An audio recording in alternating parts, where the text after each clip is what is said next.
Hello, everyone. Welcome to another edition of the podcast. It's America Made with Andrew and Rob, and today we have a special guest, Joshua Spodek, who is a blogger, an NYU professor, and a TEDx professor. How would you introduce yourself, Joshua? Let's see. Yeah, I teach leadership and entrepreneurship at NYU. I've had a few TEDx talks. I blog the Joshua Spodek, my blog, and then Leadership in the Environment podcast. Excellent. Thank you so much for joining us today. You guys are both from New York, where the epicenter of the coronavirus has hit. What's isolation been like there in New York for you thus far, Rob?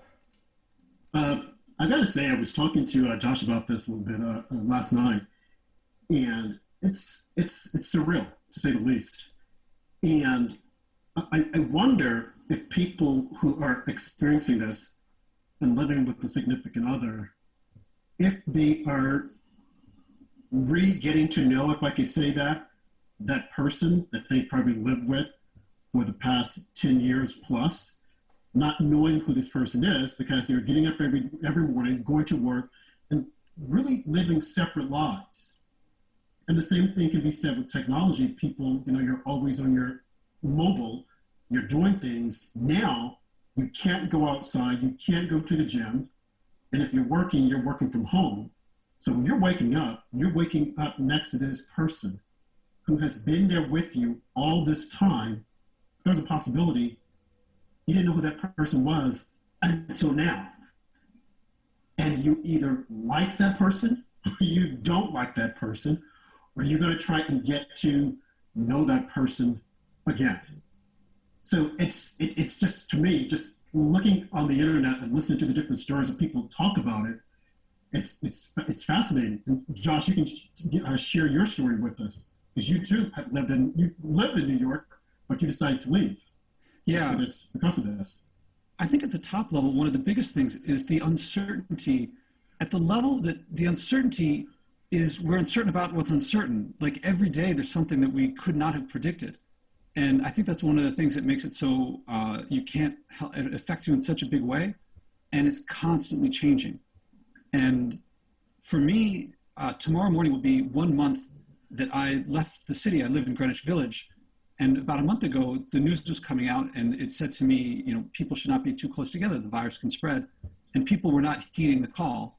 And the news was coming out that we hadn't been testing, and so there's an unknown number of people in New York City that had it. And my mom lives outside the city, about 90 minutes outside. And I thought, I'm going to go there, take the advice. And so tomorrow morning will be 1 month that the most time that I spent with my mom this close since the 80s. And it's, like Rob was saying, it's the proximity and how close you are, and you can't get away. It's not even just spending time together. It may have been more than I spent as a child, because at least then I went to school. Right. And, there's these feelings of like, you just don't understand me. And other times there's like, oh, I've really matured in ways. And there's no way I could have predicted this would have happened. I love my family, and it's an amazing experience that I would not have done if I could have, or if I'd thought of it. Now that I'm doing it, here I have to say the preface that I don't want to detract from people who are in pain, people who are dying, people whose loved ones are dying, people who are out front, putting their lives at risk. Right. And so I respect, I want to give proper deference to them. But for the rest of us, we're not having that experience. And there is an opportunity here that is to learn and grow about ourselves, about society, about our relationships and things like that. It's a tremendous experience in that way, if we choose to make it that way. We can also choose just to say this is terrible and just constantly feel like it's terrible, terrible, terrible. Right. That's not my approach. Right. And what has it been like for you, Andy? Pretty much just staying inside like everyone else is. Definitely watching a lot of older movies I haven't watched in years, and catching up on television shows, and finding stuff to do, going down a lot of rabbit holes on the internet and things like that. Right, things that you been an adjustment.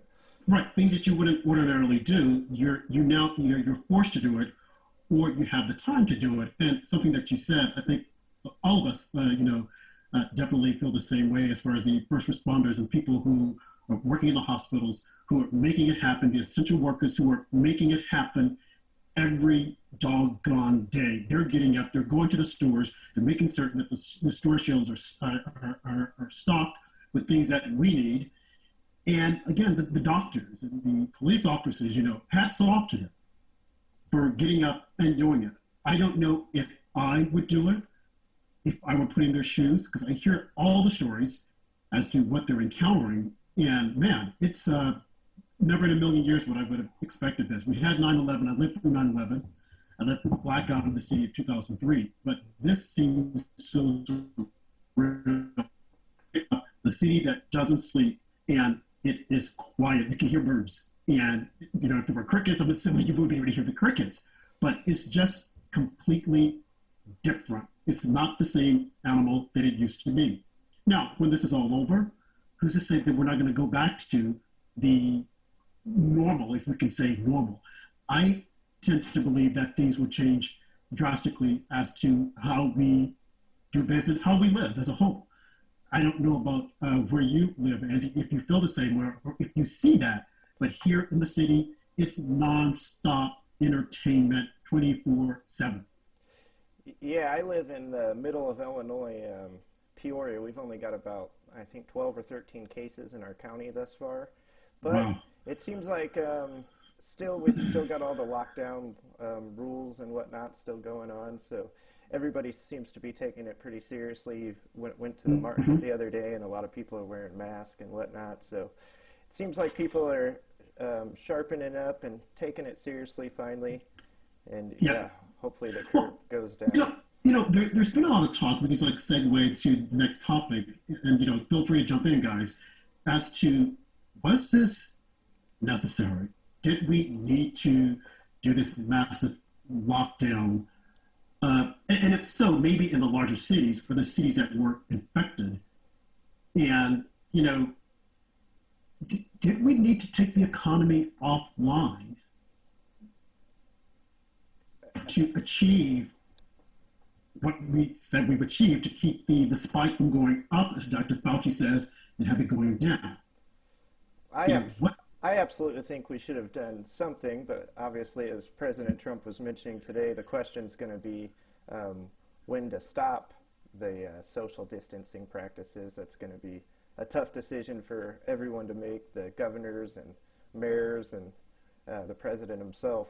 So, I think we had to do something, because if you look at the models, they were saying it could have been over 2 million people that died from the coronavirus, and now they're saying because of social distancing and such, the charts are up around 60,000 or so, I believe. So it does appear that it did a lot of good. So, and then social distancing. So when we do get back to where we were, if we ever get back there, I tend to think that the whole thing with the hugging and the shaking, definitely the shaking of hands, I've always had reservations about it, but I would do it. Not being from New York, being from the South, I was always taking it back. When I would see someone who was a complete stranger, they would come up to me, and touch my cheek. And I'm thinking, what?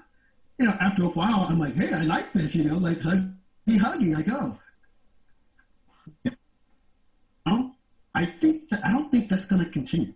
I think that people are going to start like the elbow or the foot, or the blow a kiss, but I don't think the kissy on the cheek or the handshakes. I think that will probably become a thing of the past. What do you guys say? Well, one of the big things, I want to go back to the earlier question that we can never really know. I have a science background, and you like to do an experiment many, many times and find the error bars and the uncertainty. We got one Earth, and we can't do this experiment multiple times and do it once where we do a lot of social distancing, once where we do medium, and once where we do none, and once where we do this with the economy, and once where we do that with the economy. There will always be second guessing. And to some extent, I think that nations that had SARS or MERS have some experience, but even then, the particulars of those viruses or those pandemics or epidemics were different than this one. And we got to do the best we can. And it affects, how many people are in lockdown on the planet right now? is it something like 80% or something really high? Mm-hmm. That's an amazingly large number of people behaving in a way we never have before.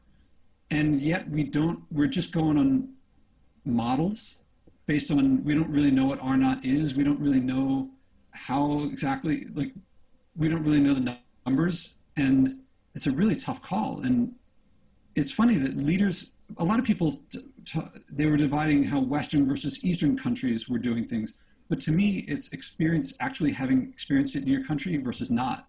It's very difficult to learn from someone else's experience. And I can't blame people here for making, if a lot of people make the same mistake, that seems more human than ignorance. It just seems like we're doing the best we can. It's really tough. Mm-hmm. Yep. So that being said, do you think it was necessary? It seems to me, yeah, I would have preferred faster locking down earlier and more complete, but I have no idea when I'm going to go back home. I don't know what signal would tell me I should go home. I mean, if I start showing symptoms from when the once a week we go shopping, then I would immediately leave because my mom is older and she has asthma and I don't want to be a risk to her. So that would get me to leave from here. 18 months or something like that, or a year, or however long to get a vaccine is a long time. Right. I don't know. So I don't know when it ends. I don't really know. I can't figure that out at all. Right. So it's right. I mean, the president. The president. I would have done things earlier. Right. But if we didn't know, I mean, the first we heard, I think, in January when he did the lockdown in China, he took a lot of heat for that. The president is. We said he was xenophobe. He shouldn't have done it. And at the time, I mean, I was going back looking at some of the clippings. I mean, you had the mainstream media who were saying that not to take this seriously. We had some on the left saying, both the left and the right were saying not to take it seriously. But then it started to change. But the president early on, as soon as he found out, he said, okay, no traveling from China. Now, some are saying that China knew about this as early as November. They didn't say anything. The World Health Organization, definitely, I was looking at some clips today, they were saying, don't be concerned, it's okay, you know, everything will be okay. But we just didn't know. But once we found out, I think that we took the necessary steps to prevent this virus from spreading. I mean, I for one felt that it's like the flu, and I still think that, and that everyone will probably get it. But the people who have pre-existing conditions definitely wreaking havoc in their lives. And they're the ones that we definitely had to be careful of this virus. So I think the steps that were taken, not knowing what was going to happen, is, as you said, Josh, this is something new for everyone. We can argue, people have been arguing backwards and forwards, oh, could have done this, could have done that. But I think based upon the data that we had, and God knows the modeling was constantly changing, I think the president acted in the best interest of the country and shutting things down. Now, should we have shut down like the entire economy? That's always going to be up for debate. But now the question is, how do we bring it back? And at what point? Initially, the president was saying on Easter, people freaked out. Oh, that's too soon. And what scares me is that now that it's closed down, shut down, there still seems to be this pocket of folks that don't want it to open. They want to wait 18 months. I'm like, that's impossible. I mean, people are losing jobs, lives are destroyed, and not just by the economics of it, but the emotions. It's really scary. And as he said, this is going to be one of the hardest decisions he's ever had to make, to bring this thing and get it back the trajectory that it should be on, so that we could go back to living our lives as best we can. What do you guys think? Absolutely, Rob. I've got some of the things that the World Health Organization has actually said. On January 14th, they said there's no clear evidence of person-to-person transmission.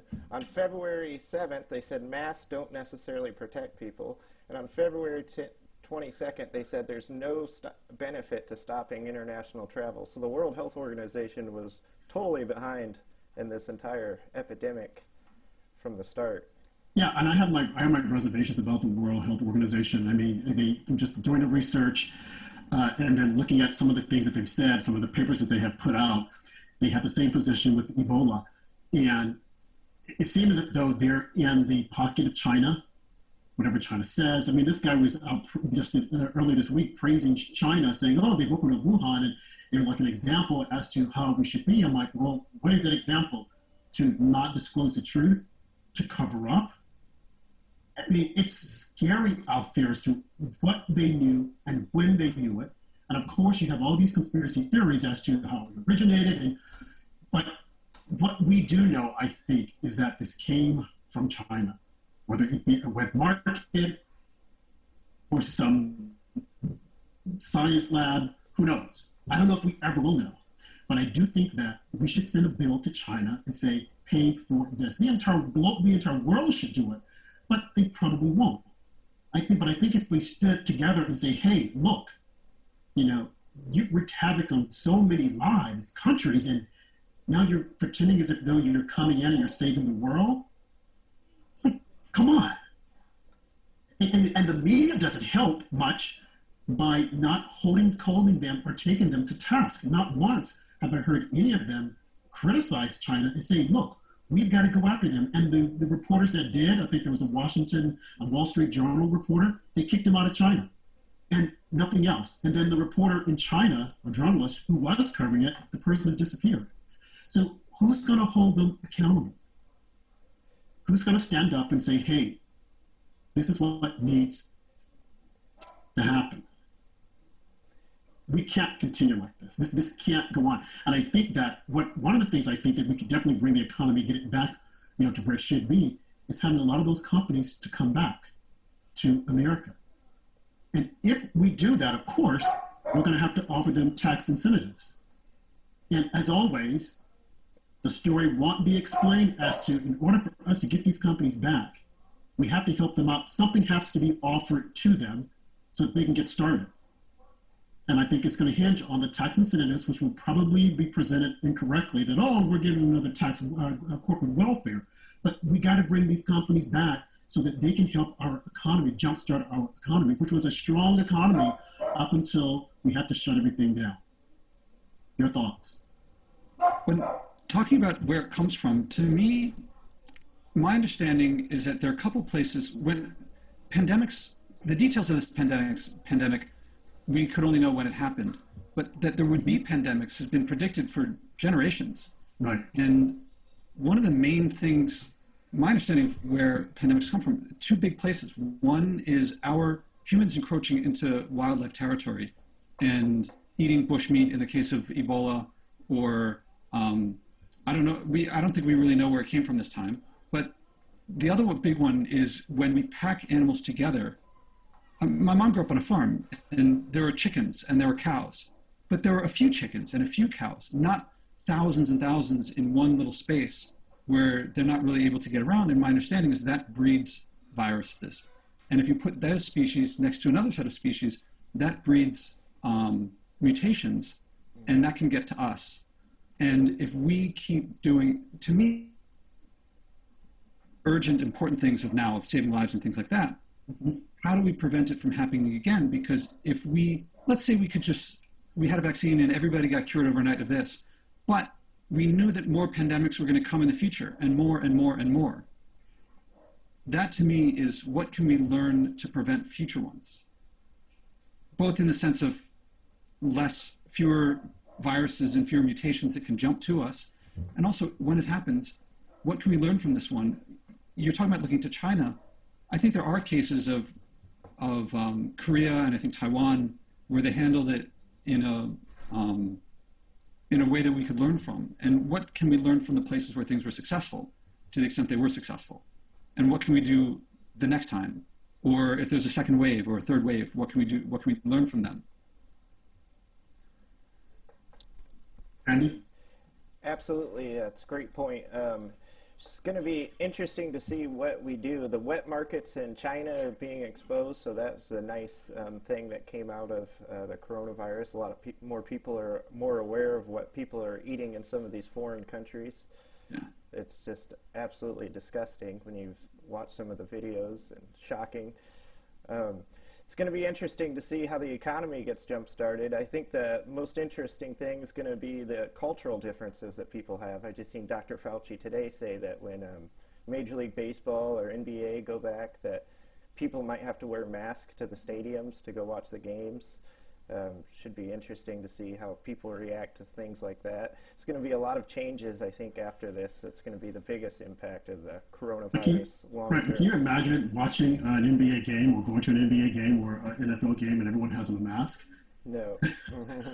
I can't. And then, even going back to work, I think that a lot of companies are going to probably want to test people to see if they have a fever before they step premises inside the offices.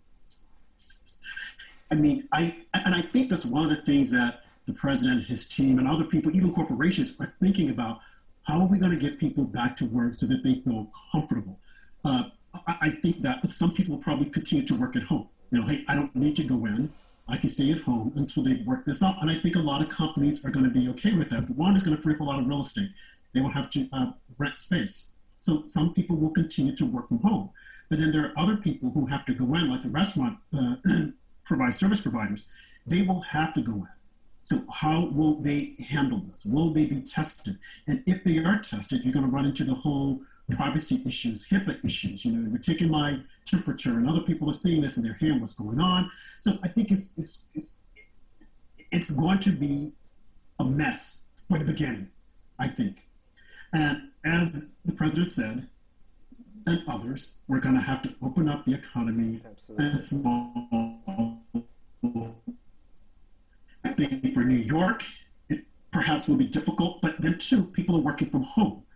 I think it will affect the small businesses because you're trying to get people to go back and patronize those small businesses. Give them the business, give them the money.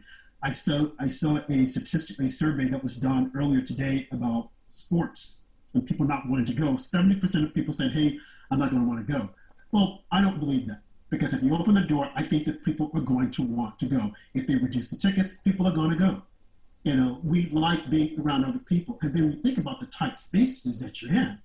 I mean, I don't see. I don't see people say, right now, they're going to say, "Oh, I won't go, I won't go." But as soon as they open it up and if they reduce the tickets, people are going to flock in. But there are other industries I think will probably suffer, and you're going to probably have to gradually build up the confidence. I, for one, I really don't like going out to different restaurants unless I know the people that are behind the indication. Sometimes they do, sometimes they, I have a thing for that. But other people, they like going out for fine dining, and eating out. Is that going to change? You go to a restaurant, you're so packed in. I don't like that also. I like my space. I don't like anyone listening to my conversation. Not that what I'm saying is so important. But, and a lot of people that own restaurants, they're concerned as to what's going to happen. Will I be able to have, 60 or 100 seats, or be reduced to 10, and then have to let people stand on the outside as these people go in, as we're doing now when we're going to the market. They're only letting so many people in. So again, I think this is going to definitely affect our life the way it was to the new, whatever it's going to be. But, and we would have never known. But now we're in it, and somehow we've definitely got to get out of it. So, you guys want to say anything about that, or should we move on? Any more? Yeah, to me, there's a big thing is that I think that this is the first of many environmental things that happen based on our behavior of our population growth and things like that. I think we have a lot to learn from this one, that luckily on this one, and I hope you understand what I mean by luckily, given that we have a pandemic, it's one that is promoting people to cooperate with each other. There's no sense in rioting if you're going to get sick yourself. So social orders is maintained. So we have, to me, I look at past disasters, past catastrophes, where we've learned from past things. A big one for me is the Cuban Missile Crisis following the Bay of Pigs. The Bay of Pigs didn't go very well, but we learned from that. And had we not learned from that, the Cuban Missile Crisis might have gone very, very differently. Can this be our Bay of Pigs, where a loss of life, lots of tragedy, but can we learn to get global cooperation, to get people to figure out what happens the next time? Because the next time it might not be something where people want to cooperate. Also, for going out afterward, there's, I mean, you know me, Rob, I like to cook at home, and that's something that came from a, an anticipation of things like this. I want to be more resilient. And also for the economy, the if you have a factory and you run that factory at peak efficiency, at 100% efficiency, any small problem, you have to take the whole factory down because everything's just in time. Everything that comes from here goes to there. And if anything doesn't come in at just the right time, the factory doesn't work. So if you actually want to operate the factory best, you have to operate it not at peak efficiency because you have to have a little bit, you have to have some resilience built in. I think our economy needs to have some resilience for when things like this happen. It means not reaching peak efficiency, but when there's a problem somewhere, it doesn't affect everything all everywhere. Now, how does that apply here? I'm not exactly sure, but I mean, for a long time, like a little fluctuation over there would affect everything over there. And to me, what I learned from operations is don't always run at peak efficiency. It looks like it's more profitable, but in the long run, it's building resilience into the system helps. Right. No, and that makes sense. And that just goes back to what I was saying earlier, as far as having, when you look at it, everything just about that's made, that's here in the U.S. comes from China or from some other, Asian country. We've got to bring those jobs back home to sustain our own middle class. I mean, this was done back in the 80s, I think, when Bill Clinton signed this China agreement. And at the time, people thought, oh, wow, this is great, But now, time's up. We've got to bring the companies back home so that if something like this were to happen again, we wouldn't be so dependent on China. I mean, I think in early March, they were even threatening that, hey, if you guys do anything to us to retaliate, we'll shut down your supply of pain medicine. I didn't know that. I think it's 90%, 80% of our pain medication is produced in China. 40% of our antibiotics in China. How the heck did we let that happen and no one said anything about it? Now, granted, back in the 80s, Donald Trump gave an interview with Barbara Walters, and he was speaking out against this, saying, oh, we can't let this happen. Now, of course, people said, oh, well, he's mad because they won't let him build a Trump Tower there. Maybe that was the case, but he was onto something. And now here we are, 2020, and we are so, in a way, dependent on China that if they were to say, we're going to shut this down, why would we get our pain medication? And now they're sending us masks, they're sending us ventilators. Granted, we had sent some to them earlier on, but they're sending it to us and then around the world.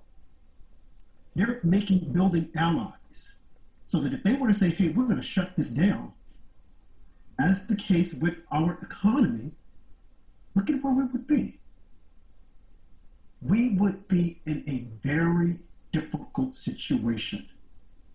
Now, we don't know how truthful they're being to us as far as the number of people that were killed, that died, people that still have it, if it's still going on. We just don't know. But one thing we do know, I think for certain, is that this can't happen again. And we have got to look at the business model, shipping everything overseas, and gradually start bringing a lot of these jobs back home. And there's going to be a price to pay. It's not going to be comfortable. There's going to be a lot of acrimony. People saying, hey, they want this much of the wages. You're going to have the unions coming in. People aren't going to want to give a lot, but it has to be done for the sustainability of America. Because if we don't, we will fail. And right now, we think this is bad, and it is bad. And people losing their lives. But if we don't wake up before it's too late, this in itself will be our own pandemic that we caused because we wanted cheap labor. We didn't want to wake up. We felt that it's better, cheaper products. We can make more profit here, more profit if we can keep it there, as opposed to helping ourselves. Next topic. Absolutely, Rob. I agree. I was reading about how a lot of the ventilators that China was sending to other countries were deficient, and they didn't even work after they paid for them. The UK, I read, was very upset about that. It was one of the most shocking parts when the virus first hit to hear that we needed our masks from China and all these other countries to help us. We've gotten supplies from Russia also. We really need to get that back into the Americans' hands and make those American jobs. But Bernie Sanders dropped out of the shift subjects. Bernie Sanders officially dropped out of the presidential race, I guess officially, but he decided to hang on to his delegates. And Joe Biden is the favorite now. What did you think of Bernie's dropout, and what do you think of Joe Biden moving forward, Rob? Okay, well, just tying this back and making it full circle, this is definitely evidence that people do not want socialism. Because if they did, they would be running out in droves right now supporting Bernie Sanders, given the government is having to give everyone a check and prop everyone up. I mean, in a way, in itself, that's socialism. You're giving the government is giving, okay, and we're doing this so that our economy just doesn't completely flatten out. But no one, because of this, no one has said, Bernie is the man. This is what should happen all the time. And I am surprised. Believe it or not, early on, last summer, I thought that Bernie Sanders had a possibility of being the Democrats' nominee. I'm like, wow, because people like free stuff. I thought it would be 2 months ago. I thought, wow, but then when he lost the first election, well, it was Iowa, I think Pete Buttigieg or whatever, something happened there. But then when he wasn't winning, I thought, wait, I mean, there was like media hype, as there always is, but they weren't voting for him. And maybe the young people, they kept saying he has young people, and I kept seeing the money that they were sending in, the dollars, and he kept building it up. I mean, he had a huge war chest, but the votes weren't there. So to me, this is evident that it's all talk. Yeah, people, it looks good, it sounds good, free college, a paycheck for everyone. The government is going to do it, free health. I mean, all these freebies, it always sounds good. But then when you get right down to it, maybe the millennials were supporting him, but their aunts, their uncles, their moms, their dad, their grandparents, who had been around World War II, said, that's not the way you want to go. Look at Venezuela. Look at all these other countries that have fallen flat. So I was a bit shocked when he started going downhill. And then even when Biden started to win, I thought, well, maybe he'll wait and he'll drop out, when he gets to the convention. But someone had said, I read an article, they said that Bernie really wasn't in it. He knew that he couldn't be president. He knew that he wasn't going to be president. Even during the debates, he didn't even try to fight. There were so many instances, I think, that he could have really TKO'd Joe Biden. And there was one in particular when he said, Joe, you stood on the center of the House floor and you voted against something. And Joe said, no, I didn't. He said, yes, you did.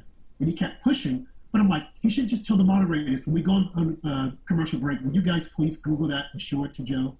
Because Bernie mentioned that it was on YouTube, but he never got the moderators. And even the moderators were like working against him. He never called them out. So I'm like, if you can't call the moderators out, if you can't call Joe out, then you don't need to be the nominee. You certainly don't need to be the president. So after this seals his fate. He will never run again. He's finished. And it's sad because I do believe that a lot of people believed in him. The Bernie Bros. I think the Bernie Bros are a bunch of, thugs. And just like a new term that I started hearing. But it just showed me that Bernie really wasn't in it. He wanted to make a statement, but he just didn't have the gas for the long haul. And so I now question Alexandria Ocasio-Cortez as to, because she was all in for this guy and like saying, we got to vote for him, we can do this. And he was saying, she might be a cabinet member.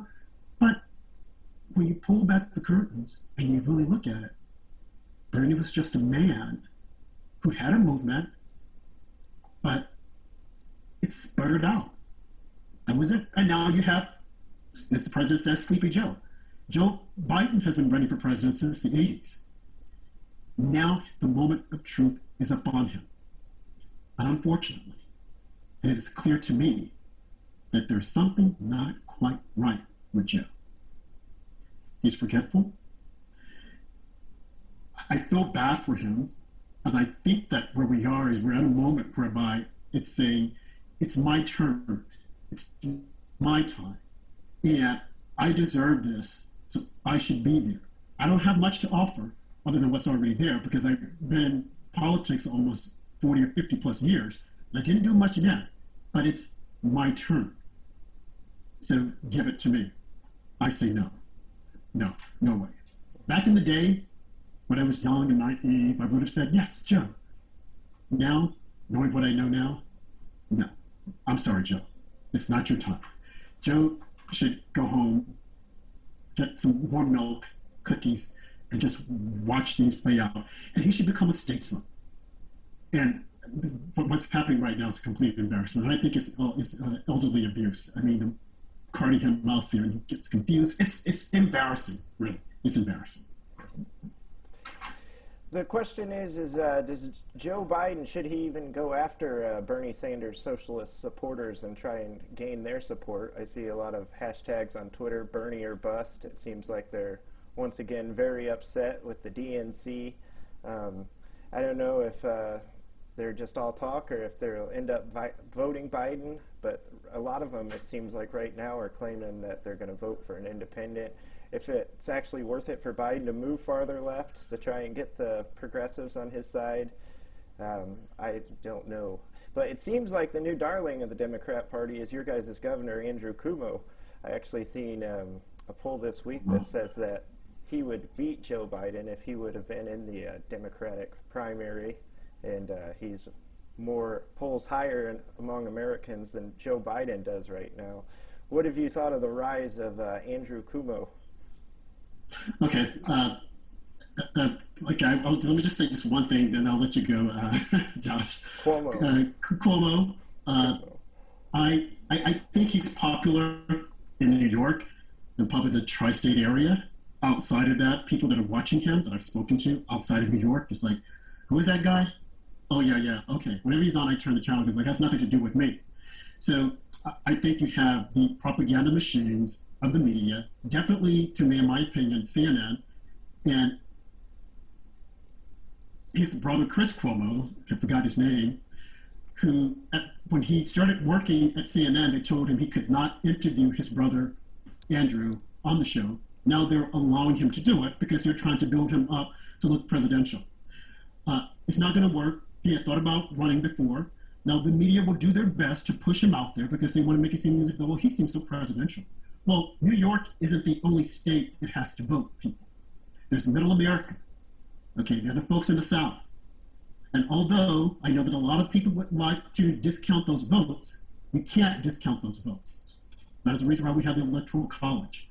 So while he's out there, pontificating and looking as if though he's like this person, I'm this, and we're going to do this, we're going to do that, all you have to do is look at the record and look at, he blew almost, I think, $60 million on solar energy, and it went nowhere, and he blew a lot of money on a lot of other things.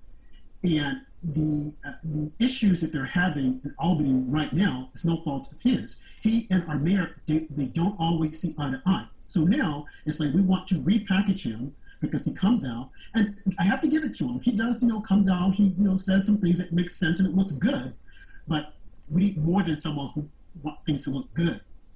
This guy had the president to bring the U.S. Comforter, and it's sitting there in the Hudson Bay. I think all of 21 people are there.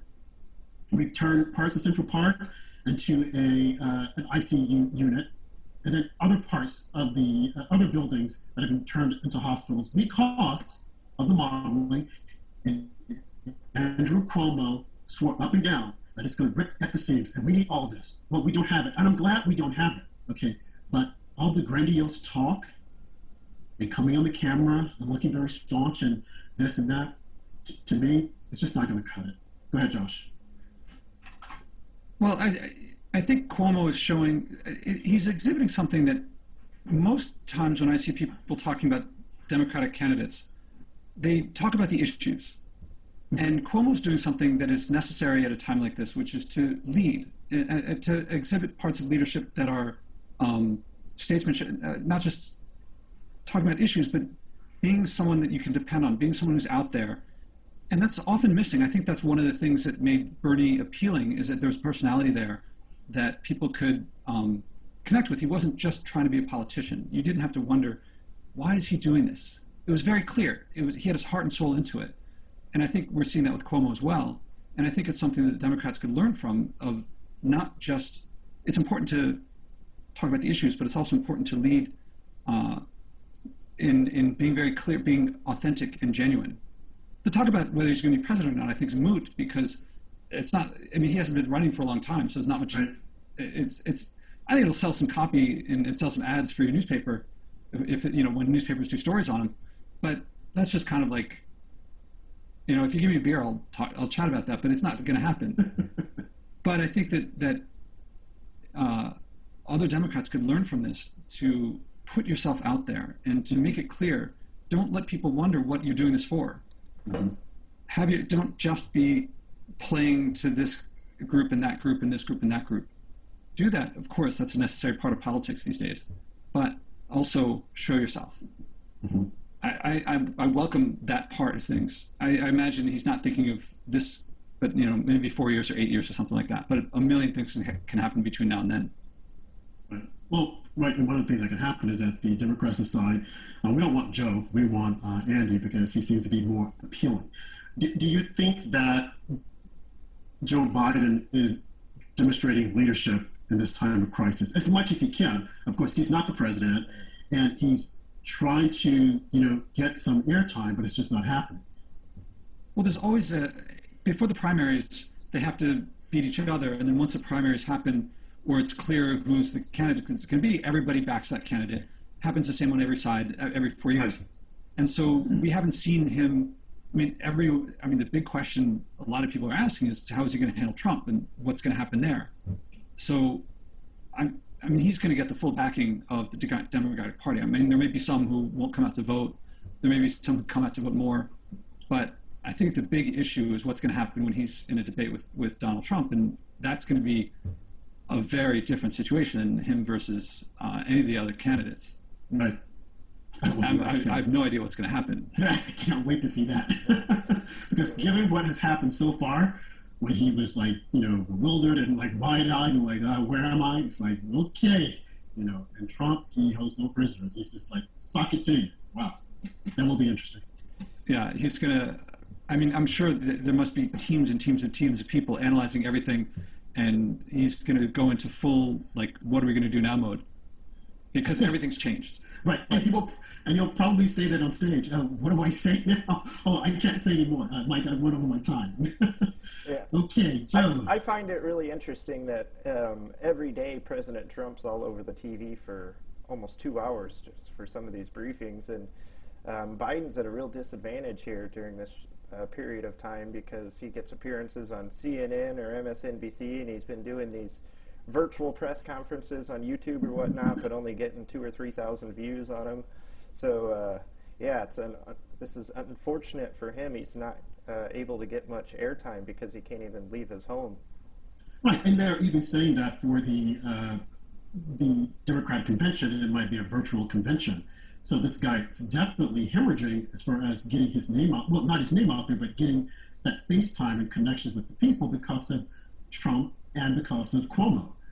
Who are getting every day, whenever they come out, all eyes are on them. And I think that Cuomo, people say it was because New York is the epicenter, but outside of New York, again, I think what a lot of people fail to realize, and this is mainly New Yorkers, is that people aren't as concerned, or New York isn't as important as we think they are. Yes, people will tune in because it's like, okay, there's nothing else to watch. But people don't walk around day to day thinking, oh my, what's happening in New York right now? They're more concerned with what's going on in their lives, how they're going to feed their family with food on the table, if they have a job, healthcare, and whatnot. They're not thinking about New Yorkers. Now, that being said, when it comes to the president, because the president will do something that will affect them, of course, whether they like it or not, they will tune in. And that is the reason why the ratings, he has been such a ratings getter for a lot of these cable news stations, and they say, oh, we shouldn't air him, we shouldn't show him. Well, and I say to them, well, then don't.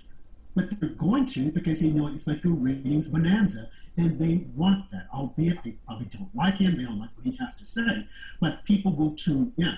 So they're going to definitely tune in for the president.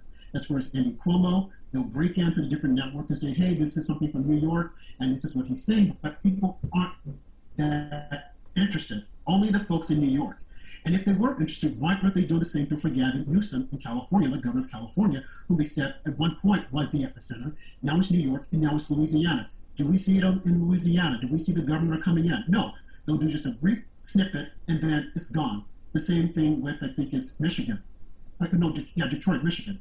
A brief snippet, and then it's gone. But for some reason, people feel that New York is like, the main attention grabber, and that's just not the case. So having said that, going back to the point that Josh is making, maybe, for some, he's being a leader. And I said that he does say some things when he's not whining and complaining that I don't have this, I don't have ventilators there. Oh, yeah, I have ventilators there. I've been stockpile or the Apex. Well, buddy, the Apex is gone, and you still have the ventilators. So that I take issue with him saying that he didn't have them, and he did have them. So maybe that leadership, people liked it in New York, but again, outside of New York, it's just a Cuomo. Really interested to hear your guys' thoughts on the controversial drug hydrochloroquine, and how certain governors are making it illegal for doctors to use in their state.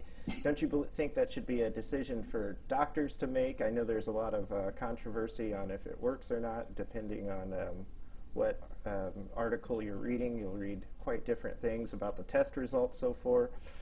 What do you think of that, Rob? We've seen a Democrat from Michigan come out and say that it saved her life. So yeah. You are hearing good results from it, but right. Also some people claim there's a lot of negative side effects. Right. A Democrat representative did come out, and she said that it saved her life. I was surprised that she came out, and I was waiting for her for the let me see, it was the, I can't remember what her name was. I tweeted about her, and she was also black, and I thought that was equally interesting, because as we've been learning, this virus has been affecting the black community more so than others. So first I'll give my commentary on hydrochloroquine. I had my doubts initially, but I remember when the whole virus started really getting a lot of attention, and a friend of mine who suffers from lupus called me.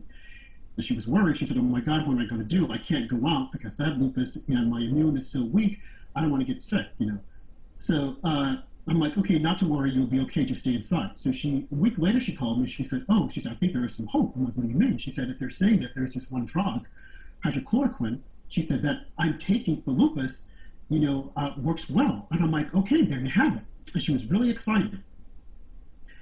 Later on, she called me back, and she wasn't so excited. I'm like, what's wrong? Donald Trump is pushing this drug. I'm like, but that's the drug you said is going to help people. I'm like, this is good. No, it's not good. He's not a doctor. I'm like, what are you talking about? So I realized that she was equating the drug. She was politicizing, the fact that he was pushing it. She felt that he shouldn't be doing it because he's not a doctor. I get it. But when he became president, he passed a law, the right to try, that if there's a drug that's out there, and if you want to try it, if you think that it's going to help you, you have the right to try it. I think it's called the right to try. I could be wrong. But I feel that if it's going to help, this drug has been around since the 70s for people with lupus and malaria. If it works, if you want to try it, and from what we've heard, people have said, yes, it worked for me. It saved my life, as the representative from Michigan said.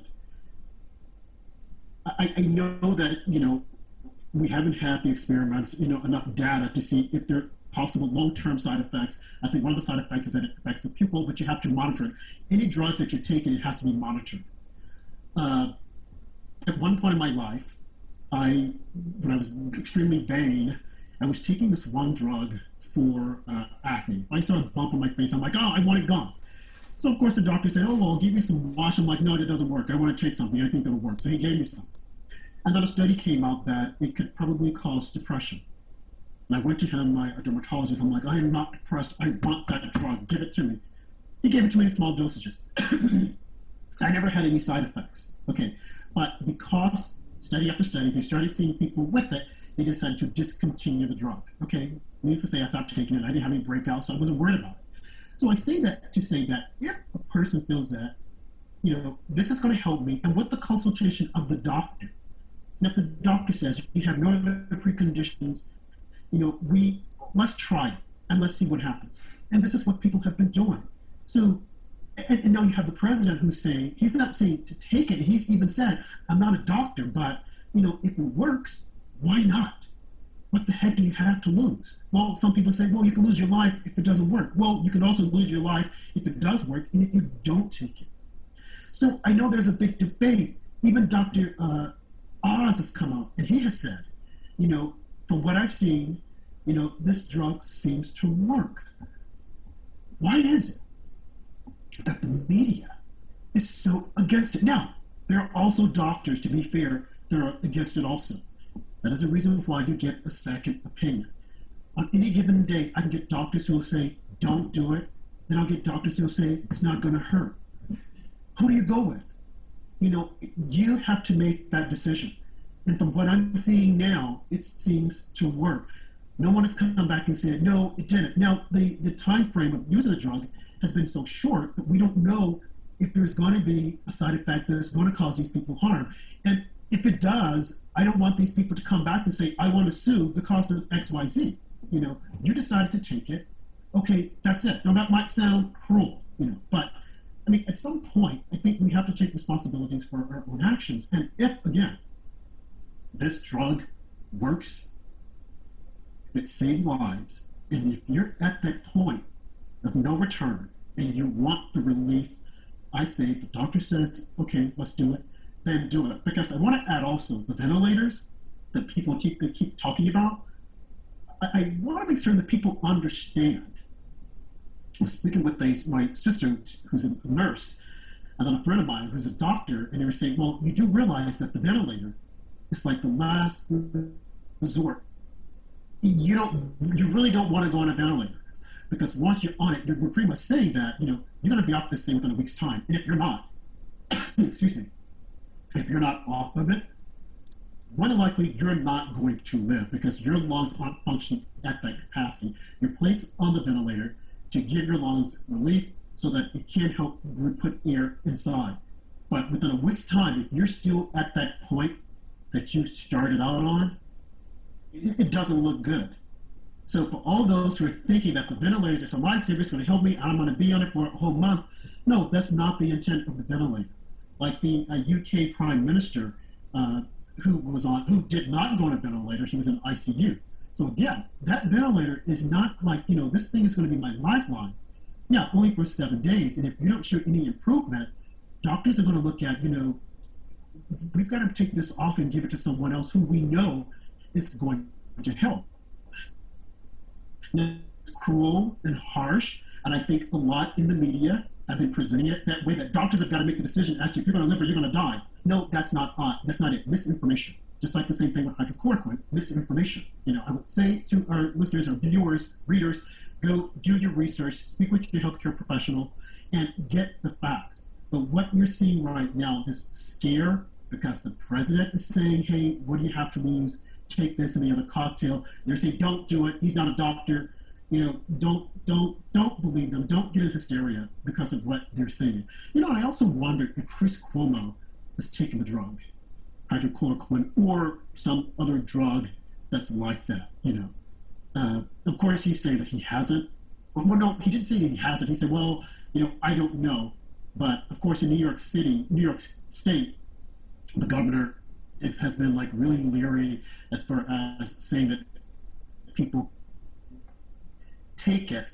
I think, me personally, think that he doesn't want people to take it, and I think a lot of the other Democrat governors, because they want to increase the number of individuals that are going to the hospital. If you're in the hospital, the doctor can prescribe it, but you can't go to a pharmacist and have it prescribed because they won't let you. Now, I think that all of the states are doing it except for New York and probably one other state. So that was a long answer, I know, but I wanted to get all that out.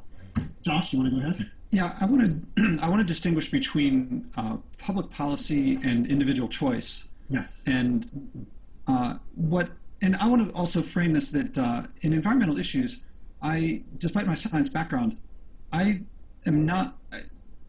Scientists often, they're great at doing experiments, they're great at observations, they're great at delivering data. To take that data and then make policy out of it in a pluralistic nation like this, it's a whole other game. And so I often will take the science community to task for doing stuff that they're not well trained in, and also take leadership to task for not stepping up. And I don't just mean political leadership, but business leadership and all sorts of other leaders. That there's I see a big leadership vacuum in this area. That said, I think that in this case of drugs to treat something so experimental, so little data, I, in this case, would defer to scientists and doctors because they know risks and things. Now, if someone, so for setting policy on something like this, I would discount anecdotes and go with scientific method. And now, if there is an individual and they're going to die otherwise, it seems to me that that's a case where someone can make a choice for themselves. But what public officials say and what policy we set, I think that's two separate things. And in what one person does, it's a free country. I think there's a lot more leeway when you're about to die. But what public officials say and what policies we set, I think that's a whole other issue, and I defer to doctors on that one. So I don't know the data, but I do know that there have been drugs that in the past that were miracle drugs that caused birth defects and things like that, it's very easy not to take that into account. If you say, oh, this person was cured, well, maybe they would have recovered anyway. It's if you just go with anecdotes, you're stuck with someone anecdoting back with, oh, what about the other thing? And you got to go with the numbers. You got to go with the data. Now, is this a case where I don't think we're in a case where, as a society, all hope is lost and we got to swing for the fences. So, I don't think convolving one person's choice for themselves when they're at death's door and they have no other options and it's this or nothing, versus what do our public officials say and what policies do we set? That's got to come from the science. That's a great point. I don't know if you guys seen today, the U.S.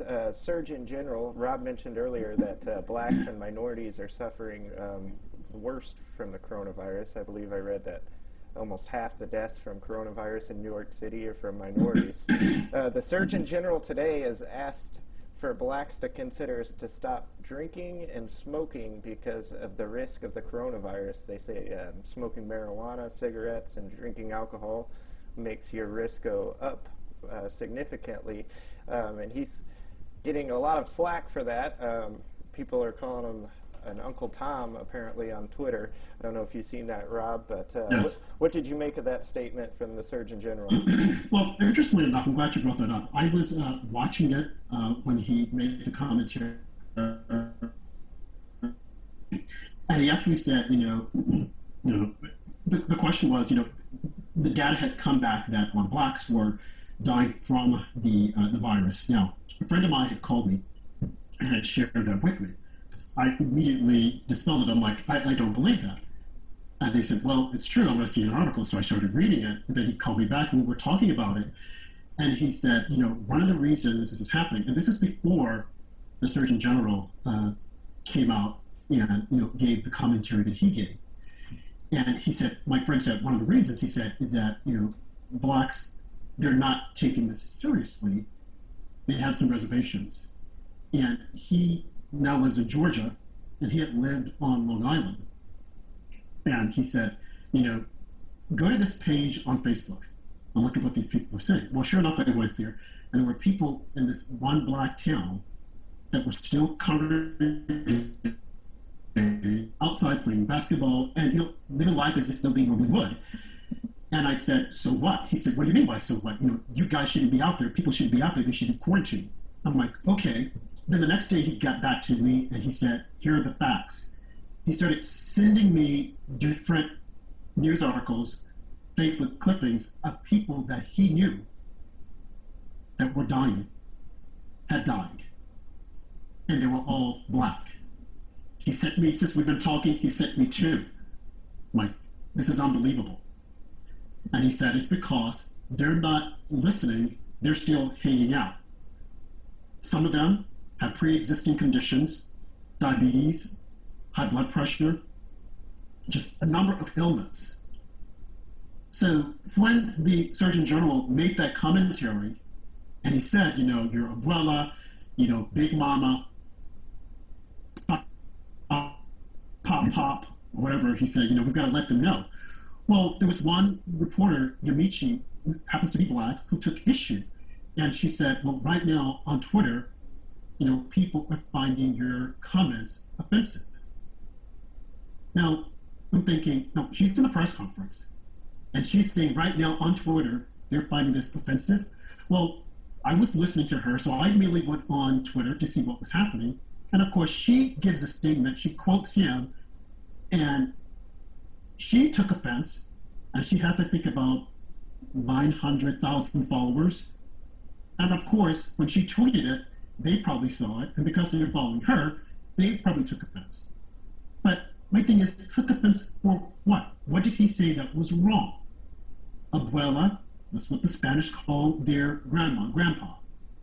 Big Mama, that term is used a lot in the black community, especially by the kids. They don't refer to their grandmother as grandma, they'll say Big Mama. I never called my grandma Big Mama, and when I first heard of it, I thought, who's Big Mama? But I now know, that Big Mama is the grandma. I didn't find it offensive at all. So, what is she finding offensive? Now, had those facts been presented that a large amount of blacks are dying from the coronavirus, and the president dismissed it, oh, well, no, we're not going to do anything. But he had the Attorney General, the Surgeon General, to come out and address the issue, and he himself said, I have been in contact with the NAACP, and I've spoke to them, and I've said, hey, we've got to make certain that we get the word out to our community. Stop drinking, stop doing this, et cetera, et cetera, et cetera. So, why is she trying to make this about identity politics when he was just stating a fact? Had they dismissed it, had they not said anything, oh, they don't care about black people. So, it's like no matter what the president does, they always try to find something to say, hey, black people, look at what they said. Well, he said Big Mama. What's the big deal about Big Mama? If that's what a lot of them refer to their grandma as. It's a term of endearment. It's nothing derogatory. It's nothing slang about it. So I was scratching my head, and I tweeted back to her, and I'm like, hey, Yamichi, what are you talking about? And I'm like, and if you're going to attack the Surgeon General over this and the president, then you need to reach out to Tyler Perry, who has made millions on top of millions because of his character, Medea, who's referred to as Big Mama. She needs to contact Martin Lawrence, who is an actor who did, I think, 3 movies, Big Mama House and Big Mama.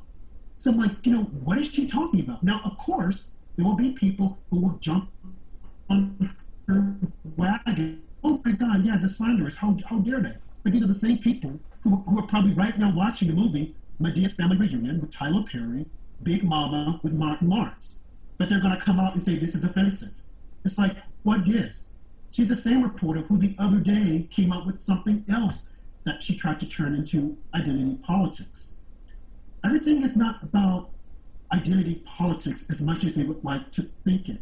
And I think one of the reasons this is happening is because they've seen the statistics that a lot of blacks, especially the black men, have said that they would vote for Donald Trump. They don't like them. They being the media. They being the Democrats. So any way possible that they could turn that around and say, he's against you. He's a racist. He's a this, he's a that. They will do it because they're afraid.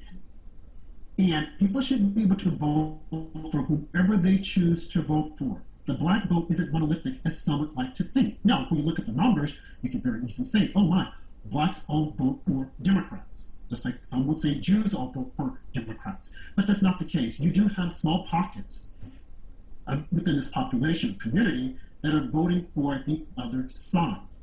So her saying that, I questioned it, and I was looking at Twitter, I'm thinking, oh my, look at what she just set up a firestorm over a comment that it's so completely off basis that people who aren't thinking, who want to see the bad, will jump on that bandwagon.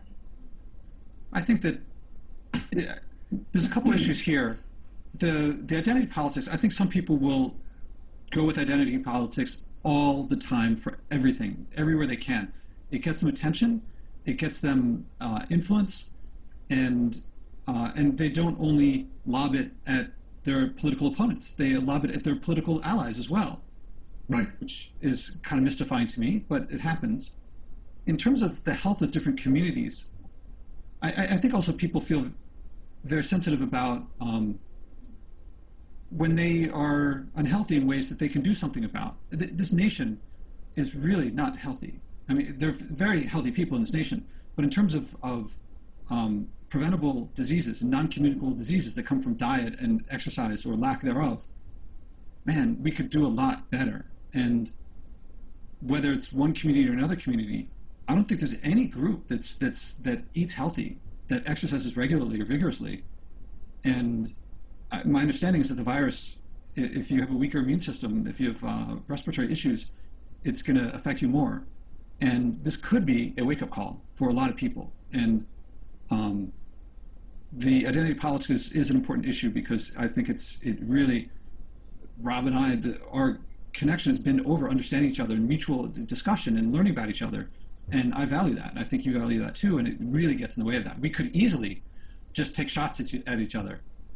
Andrew, maybe we will. I don't know. But that to me gets in the way of, like, we got to be a lot healthier. Every group. Right. I also want to point out that a friend of mine who's Asian, she's been really scared of, I'm not sure if it's going up or down, but that apparently she gets looks at people who are like, it's the China virus. She's not even Chinese. I mean, she's an American citizen. And she talked about looks that she would get, and that other friends of hers who are Asian would get those looks too. And my understanding is that actually the rates of Asian Americans is low relative to their population. So it's that seems to be not motivated by the numbers, but just just look at the skin. Right. Well, just to add on to that, because I did an article not too long ago, and in my article I put a piece that apparently there, like, a lot of Chinese Americans were being attacked and blamed for the virus. And I'm like, that's completely stupid, because we're not saying that the Chinese Americans or Chinese were responsible, but we're saying that the China government, who I think knew about this, that they are responsible. So that does exist also. But interestingly enough, the media has mentioned it, but they haven't gone full throttle, because I think, or they feel that they will get more response if they turn it into a black versus Trump issue, because they know that voting bloc, the Democrats need that voting bloc in order to remain viable within this race. So if they can get that out there and keep it, and clearly I think Yamichi was angling for that, because all of her questions whenever she brings up a question, it has to go with identity politics. And I think that the other reason why is that because, one, she's black, two, she's a female. So if Trump attacks her or says anything, and which they did on Twitter, they went out and said, oh my God, he's attacking a black woman. He's attacking a black. He's attacking a woman. All of that stirs the pot to get people thinking, oh, he doesn't like black people. Oh, he's disrespectful to women. And my thing on it is that if you're going to step out there and go to war, you better make certain you have your armor on. Because to me, I don't see a difference between you being a woman or a man, black or white. And Josh, this is one of the things I think that you've written about to a different degree on the different issues between women, men, and so my whole thing is that you're going to step out there, you better get ready, because President Trump is just going to lob at you. He doesn't care who you are. If you're going to connecting it to the virus, to me, in coverage, things that are being covered and things that are not being covered, you're talking about looking at the national level, and then what the nations have done.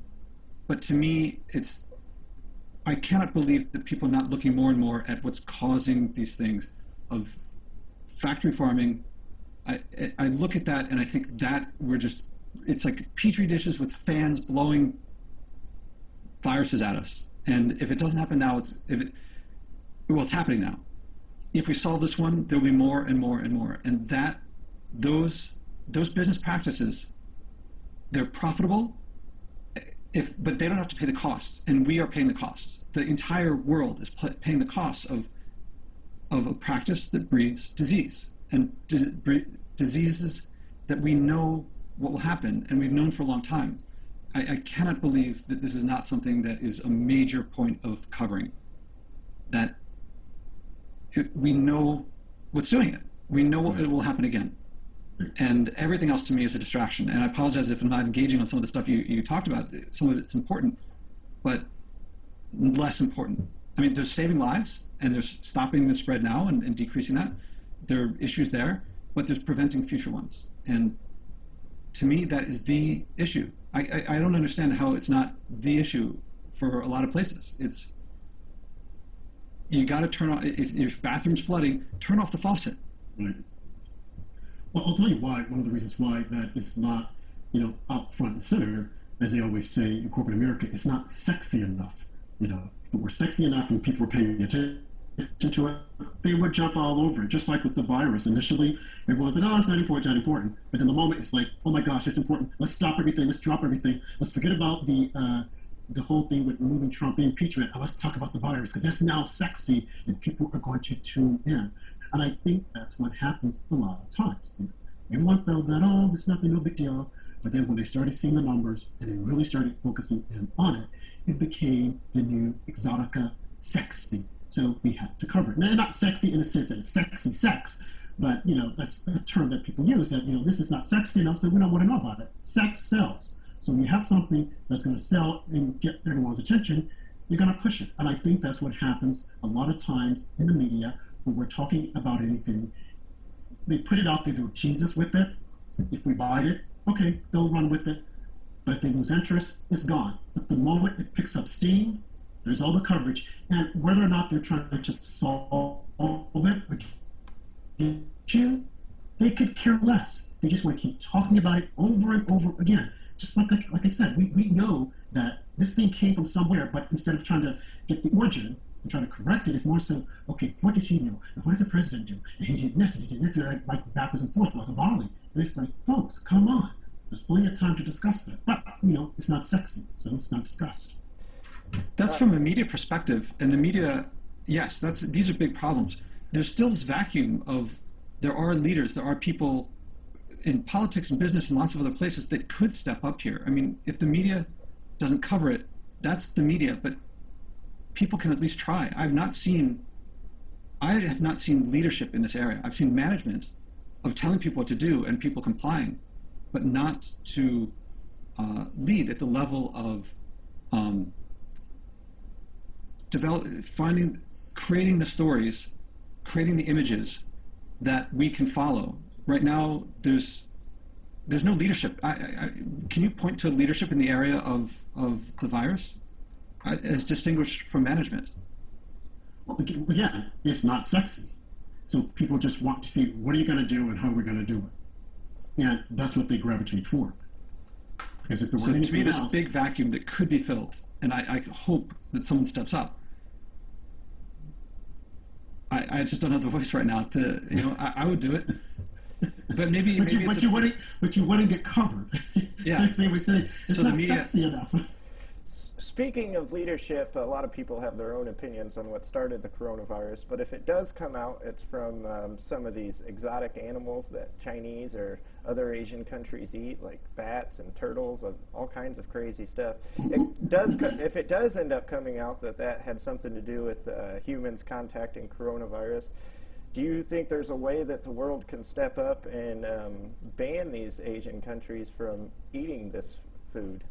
Or these bans have been in place for a long time, and it's just is there any way to enforce them? They're so difficult to enforce, and there's such a cultural, if you tell people that the bone of this animal will increase male virility, people just buy it, and these rumors get out, and it's like people have been trying forever to reduce this pangolins and exotic species and endangered species, and it's a huge problem. I don't know how to solve it. I mean, I think probably most of the stuff is illegal. Whatever happened, there's a good chance it was already illegal. So Right. enforcement is a big question, and the cultural norms that promote it have been in place for a long, long time. And there's probably stuff that we do that others look at us and say, like, they do crazy stuff too that to us feels normal. Right, because if we were to say, okay, we're going to ban, the global society would say, okay, you can't eat bats, and someone would say, okay, well, you guys are eating chickens, and we consider chickens as being sacred, so you've got to stop it. So it goes around in circles, as to, can you not? And like you said, it's probably illegal or bans on it, even in China, but for some cultures, it is a delicacy. And they're going to continue to do it, because when you tell them not to do it, well, the only reason they're going to want to do it because they're going to think, oh my God, this is a delicacy. They don't want me to do it because it has some, make me live longer or something. I would say it's crazy, but they probably believe in it. So, no, I don't think that. I mean, we could talk about it and say they should. I think the only thing that what we could do to best protect ourselves is, again, bring our jobs back. That's it. Because there are probably some Americans right now who are probably thinking, "Oh, I wonder what does bat soup taste like." I wonder what does and they're probably exporting it illegally just to see what it tastes like. They're not telling us, which might look down on them. So illegal, but people are still going to do it. They want to try it. I remember a friend of mine who was saying that he wanted to try snake. I have no desire to see what snake meat tastes like. But he wanted to do it, and he found someone who made snake steak. Like, are you serious? So people are going to do it, although we tell them not to do it. And it just goes back to what we were saying earlier. You're going to have these breakouts. How do we best protect ourselves? We think that we're protected. I mean, even New York said, and we thought. I mean, for the longest, they were saying if there's another terrorist attack, we're going to be protected because we have this in place, we have that in place. Well, clearly, if there was, and again, these are two different things, but if there was a terrorist attack, I wonder, another terrorist attack, as we had 9/11, would we be prepared? We would like to think we're prepared, but are we prepared? I think that what has happened will definitely, hopefully, let us know that we need to be prepared if something of this nature would arise again and put us in this situation. Absolutely. I know we're getting long on time here. What do you guys plan on doing for the rest of the time in quarantine? I think we've probably got at least a month left of being locked inside our house. Do you guys have any big plans or projects planned? Well, I want to say this. The last time we spoke about it, we spoke about something that was on TV. What was it, Andy, about wrestling? Oh, Dark Side of the Ring. Dark Side of the Ring. And I was trying to watch a couple of episodes of that. I know that a lot of people have been really getting into this tiger guy, the guy with the tiger. And they've been watching, I think Chris also was talking about it the other day. He said that he watched the first 3 minutes of it. He's like, my God, this is boring. For me, I've been watching a lot of Alfred Hitchcock. I love Alfred Hitchcock. Trying to watch it in between doing homeschooling and whatnot. But yeah, that's what I've been doing. And then staring out my window, wondering, what's actually happening out there? What's going on out there? I really want to get out there and see what's going on. I would love to go and see the USS Comforter that's in the bay, just to see it. But haven't had the opportunity to do it, and I'm afraid because I would have to take the subway and take forever to get there. And I don't know. So I'm just like wondering and looking out my window, wondering, what are other people doing outside? My neighbors across the way who live in the other apartment complex, when I look out my window, they have their shades down. And their shades have been down for the longest. I'm like, are they there? Are they not there? What's happening over there? What is happening with life beyond where I am? Josh? Well, the two big things for me are that for years as a coach on leadership and active in the area of the environment, I've been telling my clients, you got to pay attention to the environment. You got to have a sustainability policy. If you want to hire people coming out of school and they're looking at 30, 40, 50 years of the environment, keep throwing, this is before the virus, stuff is going to come our way. And they're all like, yeah, we'll get to that later. And now they're like, oh, this is really important. We got to have stuff in place.